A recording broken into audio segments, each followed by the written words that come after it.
ఒకటి తప్పు జరిగింది, దాన్ని తప్పు అనడానికి కనీసం కొందరు ముందుకొచ్చారు, పోరాడుతున్నారు. ఇలాంటి వేలు లక్షలు జరుగుతున్నాయి, అప్పుడు కళ్ళు మూసుకున్నారా, చెవుల్లో దూది పెట్టుకున్నారా, ఈ తప్పే దొరికిందా అని వాదించడం ఓ రకంగా పరోక్షంగా ఈ తప్పును సమర్థించడమే. డియర్ తమ్మారెడ్డి భరద్వాజ, చాలాసార్లు మీరు సరైన పద్ధతిలో ఆలోచిస్తారనే నమ్మకం చాలామందిలో ఉంది. కానీ తమ్మారెడ్డి కూడా తప్పులో కాలేశాడు. ఎవడెవడో తప్పు చేస్తున్నాడు కాబట్టి చలపతి బాబాయ్ చేసిన దానికి ఎక్స్క్యూజ్ ఉండదు మాస్టారు. ఎప్పుడో ఏదో నేరం దగ్గర డిబేట్ స్టార్ట్ కావాలి కదా, ఆ పాయింట్ చలపతి దగ్గర స్టార్ట్ అయింది. నిజమే, మీరు చెప్పిన కోణంలోనే ఆలోచిస్తే జబర్దస్త్ షో ప్రసారం చేసే రామోజీపై ఓ 1,00,000 కేసులు పడాలి.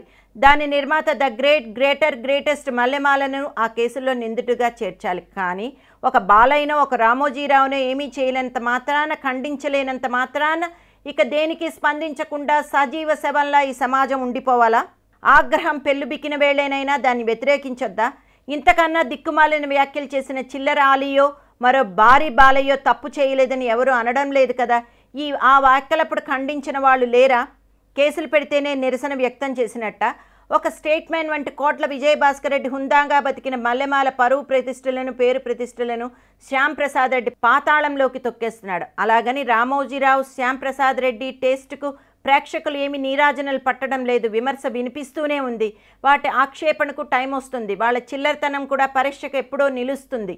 నిజానికి ఈ టీవీ షోలు చూసేది ఎవరో మహిళ అనుకుంటాను. అంతెందుకు, ఆ ప్రోగ్రాం జడ్జీలు నాగబాబును, రోజాను మెచ్చుకుంటున్నదా ఈ సమాజం?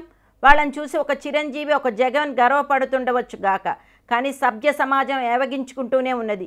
తాను పెద్ద నిర్మాత కాబట్టి, చాలామంది వ్యతిరేకించడం లేదు కాబట్టి జబర్దస్త్ పటాస్కు పవిత్రత ఉందని ఏమీ కాదు. కేసులు పెడితేనే వ్యతిరేకించినట్టు కాదు. ఒక దిగ్గజారుడి వ్యాఖ్యపై అప్పటికప్పుడు ప్రజల్లో కలిగించే ఉద్వేగం, వ్యతిరేకత, కోపం, అసహ్యం, ఏవగింపును బట్టి జనంలో కదలిక కూడా కనిపిస్తుంది. నిజమే, తెలుగు సినిమా పాటలు, డబల్ మీనింగ్ మాటలు, చిల్లర చేష్టలు, కథాంశాలు వెంటబడి వేధించడమే హీరోయిజంగా చిత్రించే పూరీలు, వెకిలి మారుతీలు గట్రా ఉన్నారు. అంతెందుకు, పెద్ద పెద్ద హీరోలకే చిల్లర బుద్ధులు.